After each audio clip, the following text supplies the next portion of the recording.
Today we're starting out from Amman and going north to Anjara and Jerash. First one is the site of the birthplace of Elijah, and the second one was an ancient Roman city, even mentioned in the Bible. Notice how close it is to the Jordan River on the left and to the Sea of Galilee to the north.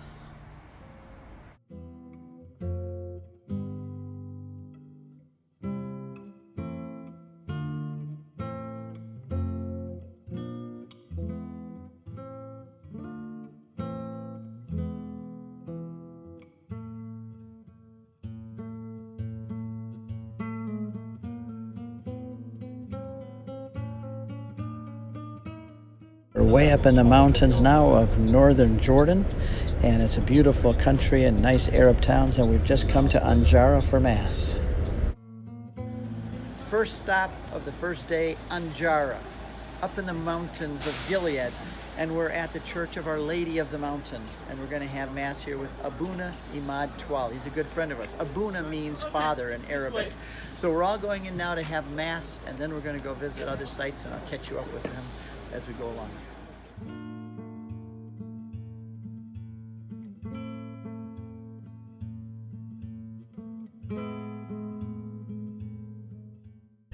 There was a local miracle here where the statue of Mary was crying and tears came out and the locals saw it.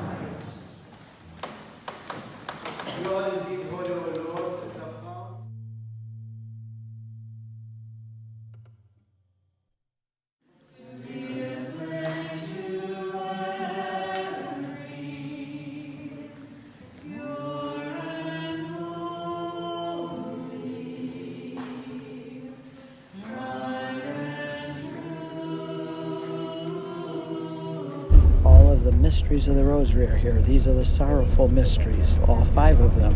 And then we have the 5 luminous mysteries. And then we have the 5 sorrowful mysteries before we come to these beautiful, glorious mysteries, all on the walls of this beautiful church.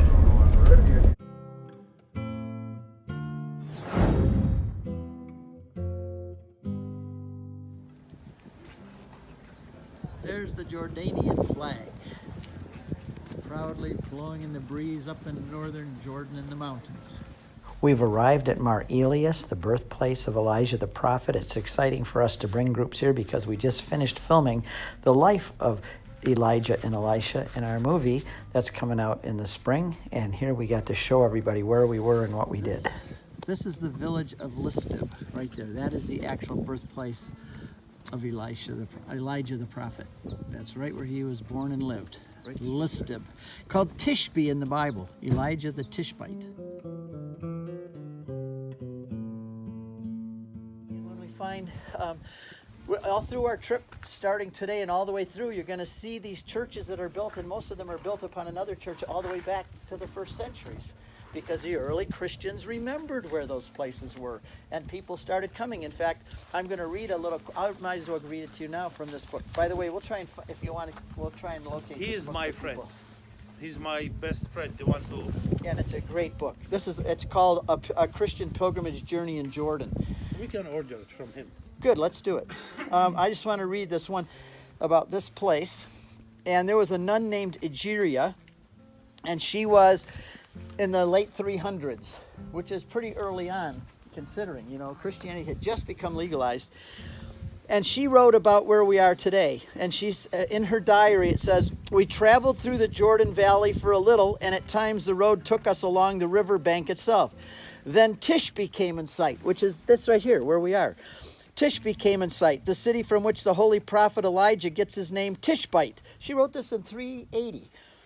To this day they have there the cave in which he lived, and also the tomb of the holy Jephthah, whom we read about in the book of Judges. So we gave thanks to God there in our usual way and set off once more. And as we went on, we saw the very well-kept valley coming down towards the left, and then it goes on. Oh, I can't finish. And as we went on, we saw a very well-kept valley coming down toward us on the left. It was very large and had a very good-sized stream that ran down into the Jordan. That's the place where Elijah was hiding from Ahab. I was told by the holy men with us who knew the district that this was the valley of Kerith. The holy prophet Elijah the Tishbite stayed here in the reign of King Ahab and at the time of the famine when God sent ravens to feed him food and he drank water from the brook. That was written in 380 AD. She came here just like we did and saw this place and went down and looked at the brook. So that's really interesting. Now there's a mosaic, which we'll see in a moment over there. And that mosaic, it's in our movie that we just filmed. It's in Greek, but it says, Saba the priest prays for the blessing of Elijah. So he, knowing, being the priest here in this church, he had actually had a mosaic there asking Elijah to give blessings to himself, Saba the priest. And there's another one. Do you know where this mosaic is? That says, a baptistry was found, and on the mosaic it reads, the child that is baptized here is an offering to God for forgiveness and long life.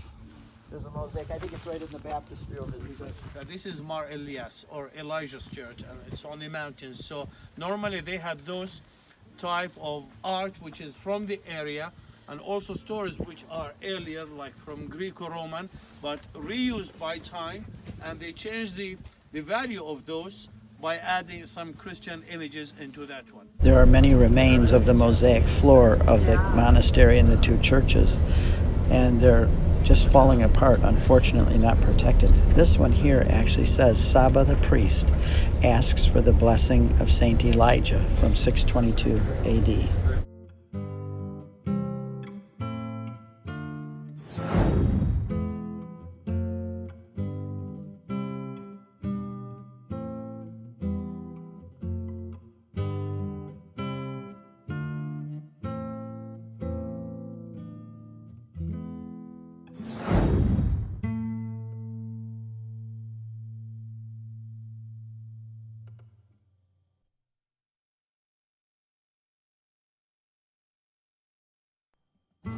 Here's the bread maker. He shapes it and slaps it on the side of the oven on the inside.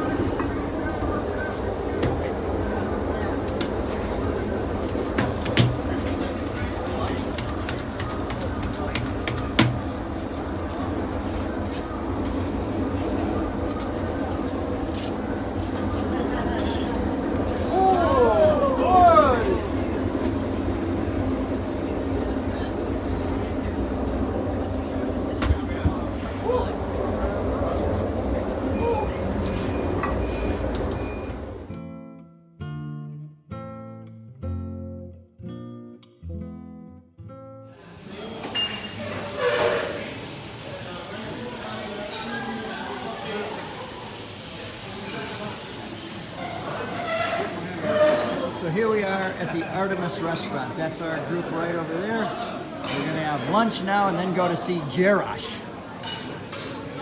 After our nice lunch, we headed to Jerash, which is the ancient Greek and then Roman city, and we spent a couple hours going through the ruins.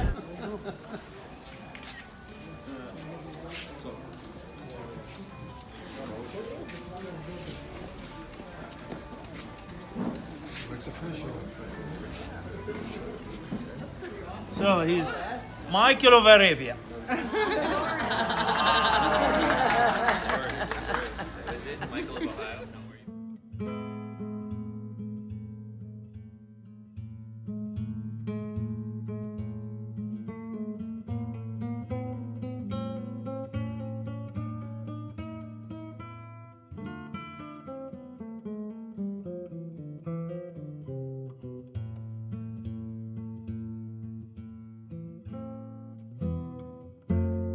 This is the great hippodrome of Jerash, where they raced horses. They'd sit up here in the stands, and you can imagine horses right along here, and they'd go around that curve and come back up the other side, spin back around here, And the king would be cheering and all the people. The Jerash Roman Hippodrome. And our folks are coming in right now.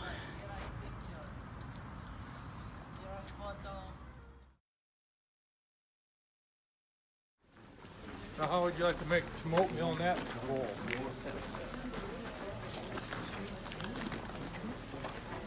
Here's the net. Nope.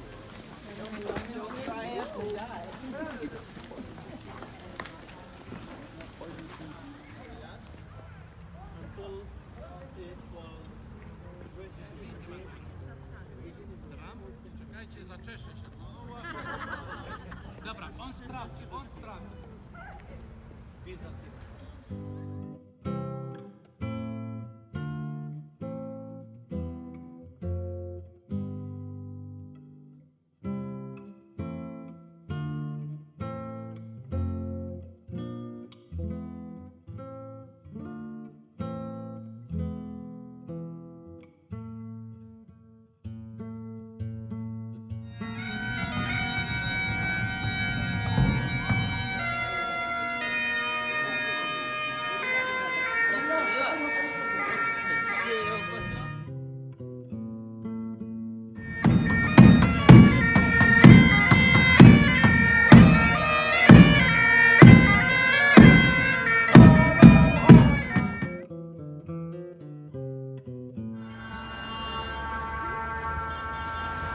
A Muslim call to prayer from the mosque's minaret.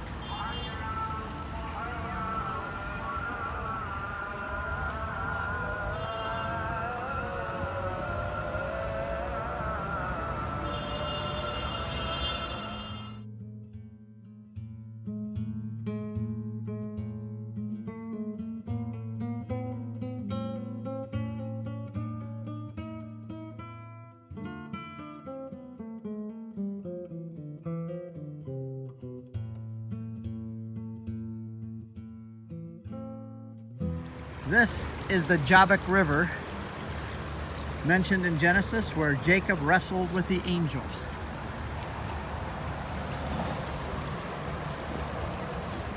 New Testament. One is Paul is talking about the Israelites and the whole law, but that's the only time. But Jesus uses the word. When he sees Nathanael, he says, "Here is a man in whom there is no guile." Guile is the word used about Jacob. So really what he says is, here's an Israelite. Remember, his name is Israel. Jacob got the name Israel. He said, here is an Israelite in whom there is no Jacob. There is no guile or cheating and corruption. So this is how he said to Nathanael, you are an Israelite, but not like the guy who started the word Israel. You're an Israelite without the guile. So you're one without the Jacob in you. And so when you read that, most people just skip right over that. But if you read that in light of the Old Testament, those few verses are really rich. And they are based on what happened right here.